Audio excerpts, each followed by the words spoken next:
County Council.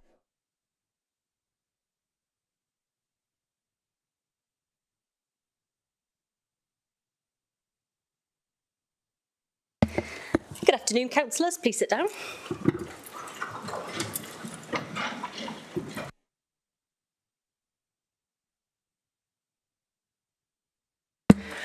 Right, have I got any apologies for absence?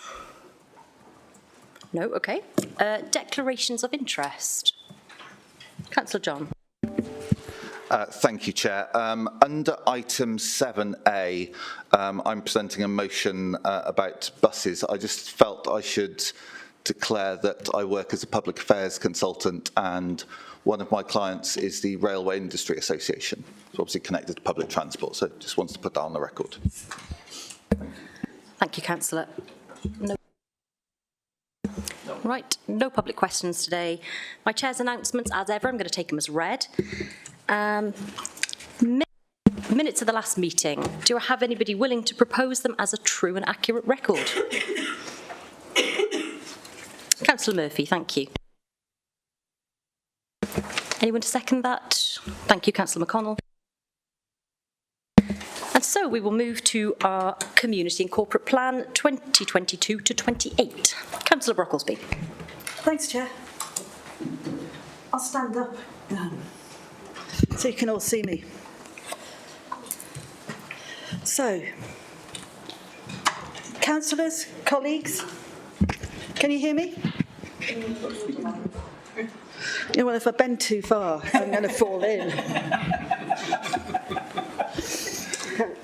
I must first thank all residents, representatives of community groups, those from businesses, public sector organisations, and all the councillors across the chamber who've given their time, expertise and energy in supporting the development of our community and corporate plan. I extend particular gratitude to the leaders from the opposition groups, Councillor John and Councillor Taylor, and Councillors Neil and Councillors Chandler, who, after Council's response to the previous version in January, put aside political differences and worked with us. Their constructive feedback over a series of meetings was helpful and invaluable. I thank them for their willingness to engage and the time they gave to respond with such seriousness to the changes we made. We, in turn, have responded and incorporated their inputs into the plan I bring towards you now. Getting this plan passed today will not be a victory for our Labour administration. It's a victory for the whole council and for common sense. Our residents expect nothing less than for us to pull together and turn this plan into action. Action on equality. Changing the way we do business to involve more people, young and old, of all backgrounds and abilities in the decisions that affect their lives. Increasing the numbers of people using our services, getting access to the right advice at the right time to make the positive choices about their lives. Increasing diversity and championing equality inside and outside the council. Increasing the number of Welsh speakers in our council to 500. Employing more people from different ethnic minorities, specific support needs, as well as disabled people in the council, and encouraging employers in our county to do the same. Champion the rights of LGBTQI+ people and women and girls experience domestic abuse and sexual violence within our council, but also with partners in Gwent and nationally. And by investing a higher proportion of our income on education and social care. Our young people deserve it, and our older citizens must be supported to feel that they are still an active and valued part of our community. So our action for older citizens, with increased access to our leisure centres, community hubs, green spaces, with a wide range of activities that contribute to health and well-being. Shifting from crisis response to early intervention and prevention. Reducing the numbers of patients waiting for discharge from hospital for social care reasons to 12 per month, expanding the availability of carers, innovating in the way we recruit, retain and provide care for those in their homes and needing high quality residential care. Action for our children, with 3 school meals for 6,250 children, a 10% school attendance increase for vulnerable secondary school pupils, and a countrywide schools emotional and wellbeing programme.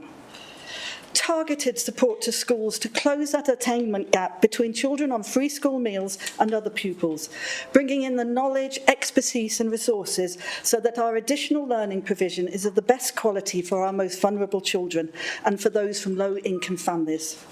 Increasing the number of foster carers and the number of placements with our foster carers to improve the life chances of children looked after.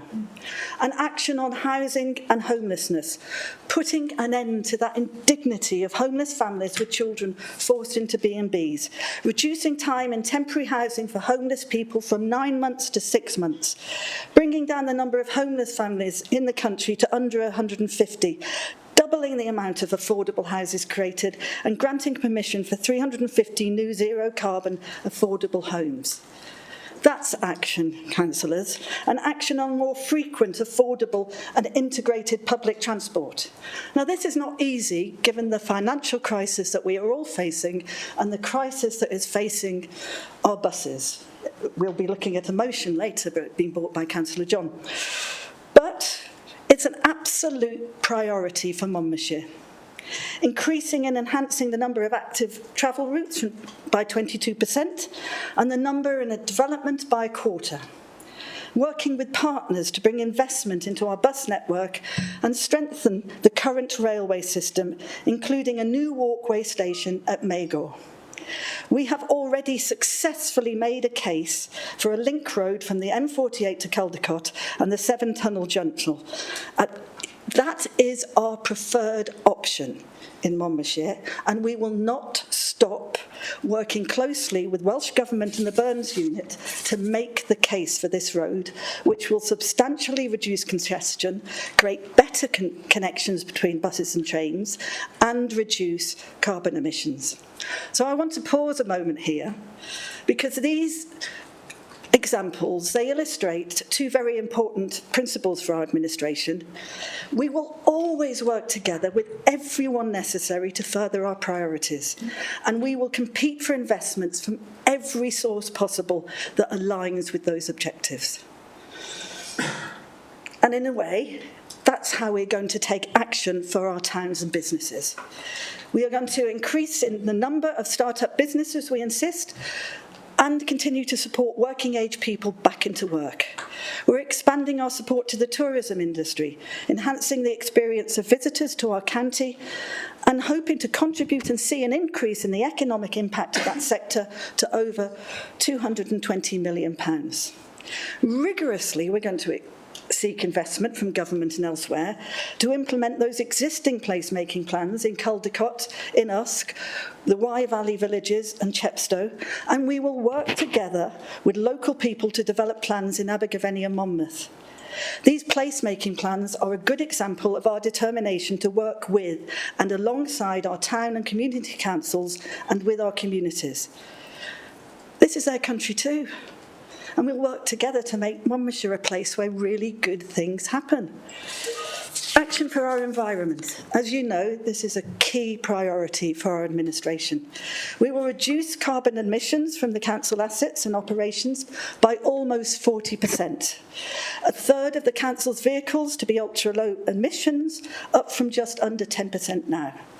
The first carbon neutral 3 to 19 school in Wales will open in Abergavenny. We'll increase recycling, reuse and composting of council waste to 72%. And we'll slash waiting lists for allotments by 50% so more people can grow their own food. We will use our buying power as a council to buy food produce ethically sourced, that doesn't degrade the land and is locally purchased wherever possible. So we support the development of local supply chains, cut down on food miles and protect nature. That's a win for health and well-being, it's a win for nature and it's a win for our local economy. We are realistic. The challenges facing our environment and nature is very, very deep. Restoring our rivers to help needs focused and persistent action at every level, working hand in hand with our communities and building strong relationships across councils with the Welsh and UK government. We will advocate, we will influence across all these networks and play an active role, as we are doing now, in the Y Commission and the US Catchment Partnership to halt the decline and turn the curve on river pollution. The irony is, councillors, that this is our 2022 and 20 to 2028 plan, and it's now 2023. I want to make a couple of things really clear. First, despite the delays we experienced with passing both the budget and the plan, we've not sat still, we've not sat on our hands. We can be proud of what we've achieved in the last 10 months. To give you a flavour, because I'll be telling you more in answer to Councillor John's question, but I will try not to keep you here till midnight, because there is so much to tell you. A full and robust response to inheriting a £9 million shortfall from last year's budget, a successful and rounded budget which addressed the sharpest increase in running costs that this council and the UK has ever seen, help for people suffering from the cost of living crisis, from direct payments to warm hubs, and improved access to advice and information for people needing it. This significant shifting of government policy to allow house building in this country to address our housing crisis, the implementation of 100% social and affording housing scheme in Caldecott, and the implementation of the Mega and Undy, it's a good thing I've got my back to Matt, community hub, after 20 years of procrastination. And second, the people of Monmouthshire are completely uninterested in us wasting time airing our political differences. They want action and they want it now. And this plan sets out these actions, ambitions, detailed, precise and measurable. The actions stretch us, those targets stretch us. To be more modest would be stupid, would be foolish. I'm not prepared to do it. Because as you know, I stand before you at each council and say I am ready and I embrace accountability. And these targets will do that. I commend this plan to council. Let's get this done and make Monmouthshire a better, fairer and more successful place to live. Yeah. Chairman, please can I just make a suggestion to our leader? I'm sorry about that. When you stood your back to that way, the public nor those online could see or hear you, and if you sit in your place with your mic towards you, your face and your sound comes up on the screen anyway, so everybody can see you. Just that it was a shame that the others couldn't see only your back. Sorry to make the suggestion, but it would help. Thank you. Maureen, I'm always open to suggestions. Thank you.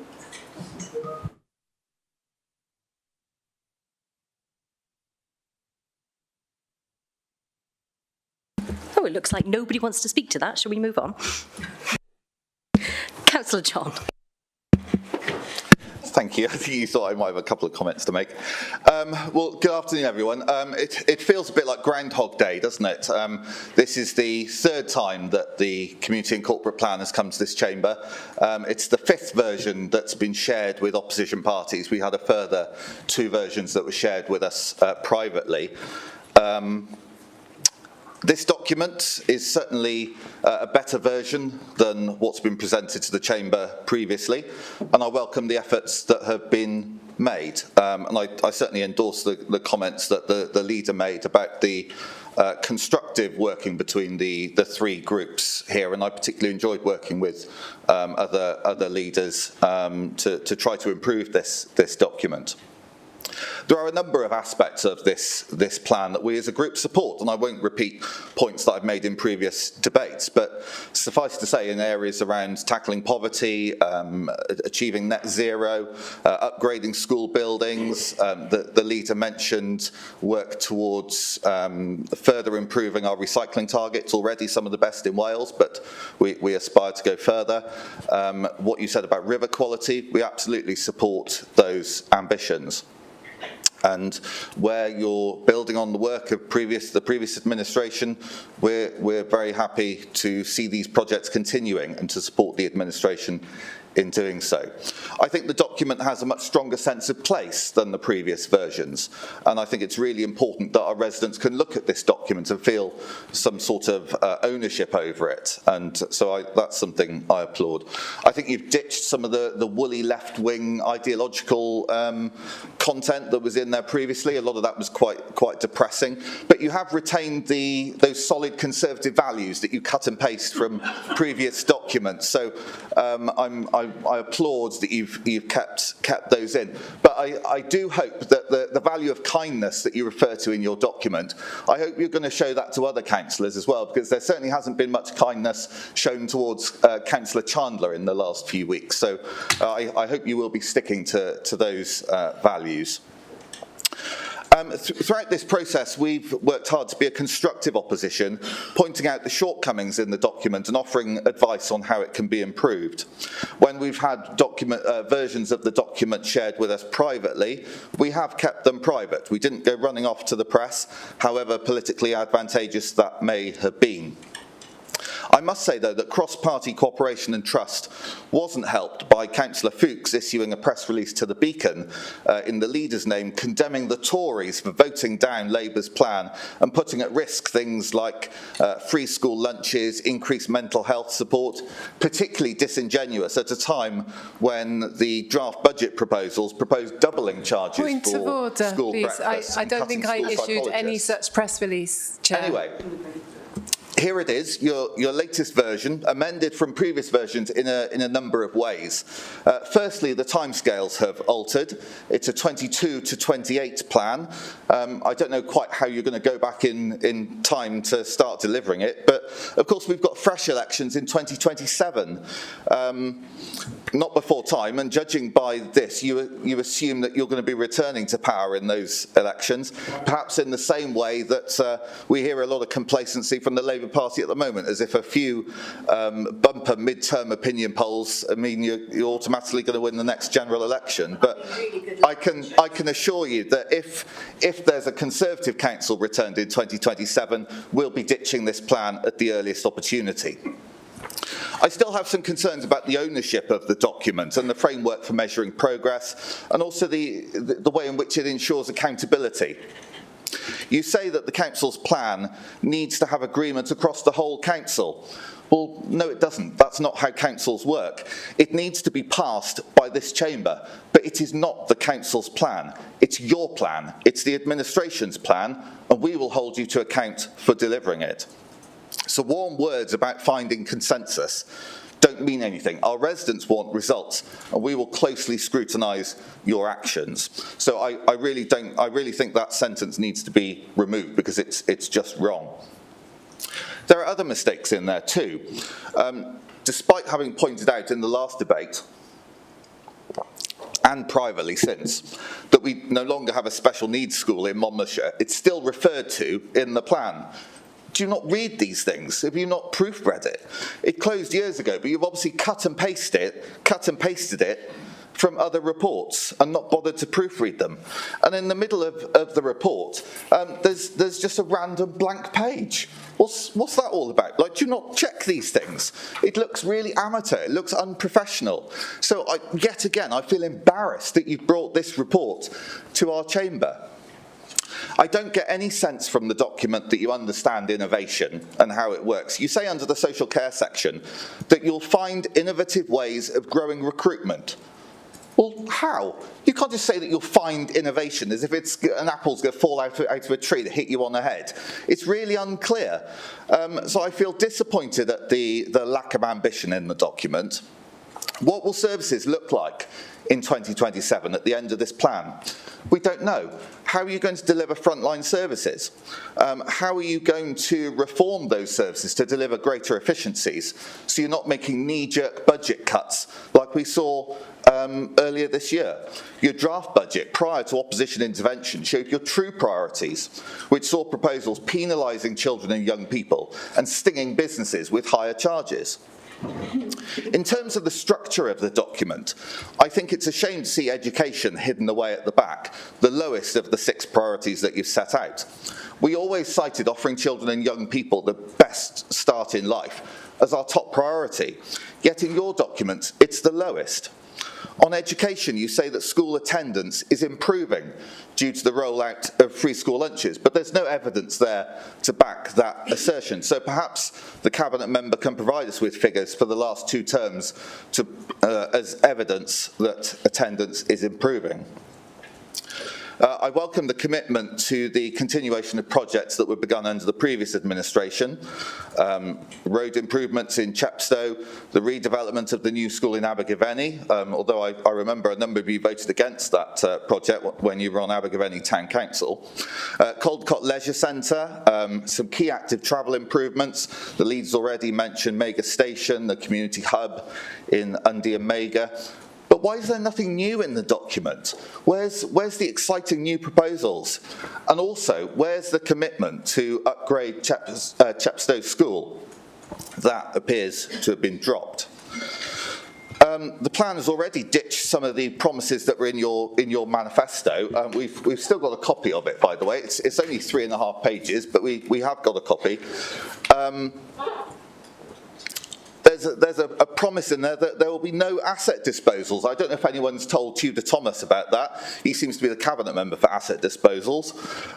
I've got concerns about the lack of clarity in the document, which I think makes it very difficult for you to be held accountable. You say one of the measures that you'll be held accountable for is healthy life expectancy, although there are no figures given in the document. I would suggest there's a multitude of factors affecting life expectancy, not just the actions of the local council, but so be it, that's one of the yardsticks that you want to be measured by. I feel that this should be an exciting, inspirational document about what we as a council can deliver for our residents over the remaining 4 years of this term. But instead, it feels like you bringing it here is a chore just to get it through the council. As a read, it feels depressing. It wallows in inequality rather than setting out a positive vision where everyone can benefit from our county. Of course, we want to reduce inequalities and tackle poverty, but you can't focus on that to the exclusion of everybody else. So it feels like a real glass half empty document. In short, I feel disappointed and frustrated with this plan. It's not good enough, but I do recognise that this is the 5th version that we've had. I don't think you have the capacity to improve this document to the standard required. So we will not be obstructive today and we will abstain. But I do want to make it very clear, we do not support this document. This is your plan. We don't feel it meets the ambitions of the people of Monmouthshire, and for as long as you form the administration in this council, we will hold you to account for delivering on it. Thank you, Councillor John. Councillor Taylor. Thank you, Chair. I was really pleased to hear that the leader referenced the contribution of opposition leaders and members and that have been made across the chamber. But I think that I'd like to echo Councillor John's comments in that this is not the council's plan. This is not the whole plan made by the whole chamber. That was our attempt as opposition members and leaders to try and support the administration in bringing forward a plan that at least we did not feel that we needed to oppose, to act constructively, to act in the best interests of our council, because we know that our council needs a corporate plan. I think that one thing I would like to really focus on is that cooperation of any sort requires consistency. And I think that is what my key message to the administration would be, is that a level of consistency in all aspects of the business is what is required, I think, to take us forward and into the future. The language and currency of the chamber and outside of the chamber and of this council is around relationships and trust. And if we are to build relationships and trust, we need a level of consistency. Because we recognise the need for a corporate plan, we, whilst recognising it's the 5th version of this plan, and that we feel that there could be elements that are going to be clearer, we also are very clear that it is not our plan, it's the plan of the administration. We are particularly pleased to see the references in the document to the matters of flood and flood risk across the county, thanks to the intervention of Councillor Chandler, because that was not heavily referenced before, despite the fact that many of our communities suffer and continue to suffer devastating consequences from flood and flood risk. And finally, I'd just like to make the point that the hub in Megawithundi, I don't necessarily recognise the reference of the leader to procrastination. In fact, since 2016, when we did, persuade, I think, helpfully the then Conservative administration to project manage that piece of work, it's progressed very, very quickly. And in fact, I hope that all of you will be able to come and see that, because it should be completed in August.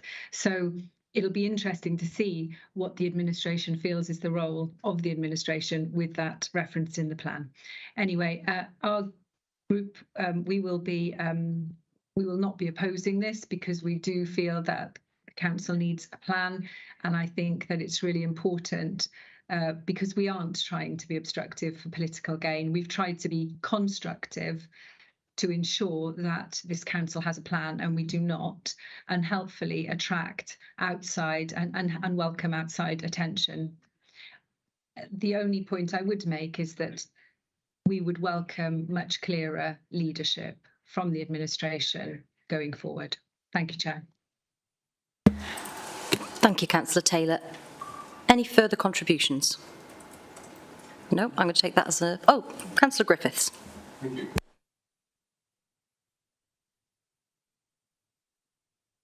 Do this.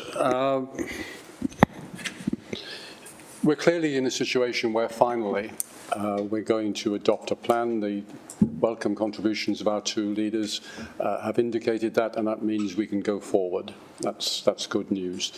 But I will ask the question, what have we gained? I really dislike this chamber.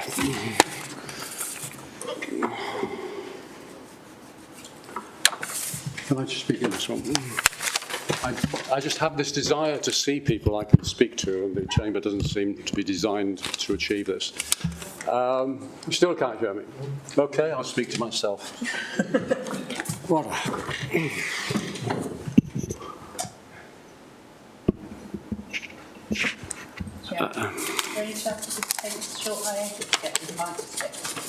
No, they're designed this way, Rachel.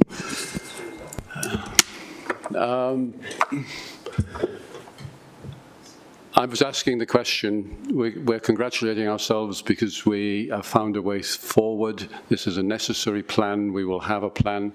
I'll continue to ask the question whether we've served our citizens well in taking 3 meetings to actually get to this stage. I've been told repeatedly in the debate so far that this is not a council plan. It's the administration plan.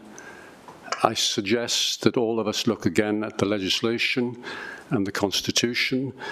There are certain documents, including this one, that must come before council. When they are passed by this council, they are council policy. We may not want the constitution to say that. We may want it to be more like a parliament, but that is the constitution, that is the law within which we work. There are council policies. I stand accused again for the 3rd time of lacking ambition. I think, along with my colleagues over the past 10, 11 months, we have shown for a new administration remarkable ambition.